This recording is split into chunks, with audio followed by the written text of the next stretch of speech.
زانیہ عورت اور زانی مرد دونوں میں سے ہر ایک کو 100 کوڑے مارو اور ان پر ترس کھانے کا جذبہ اللہ کے دین کے معاملے میں تم کو دامن گیر نہ ہو. جو یہ کہا جا رہا ہے نا وَلَا تَأْخُذْكُمْ بِهِمَا رَأْفَةٌ فِي دِينِ اللَّهِ.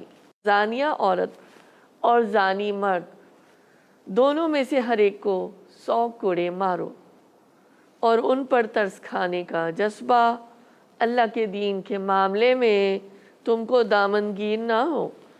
اگر تم اللہ تعالیٰ اور روز آخرت پر ایمان رکھتے ہو اور ان کو سزا دیتے وقت اہل ایمان کا ایک گروہ موجود رہے. تو یہ دیکھیں حد زنا یہاں پر جس کی ہم نے پہلے اپنے تعارف میں بھی بات کی ہے اس کا حکم آ گیا ہے.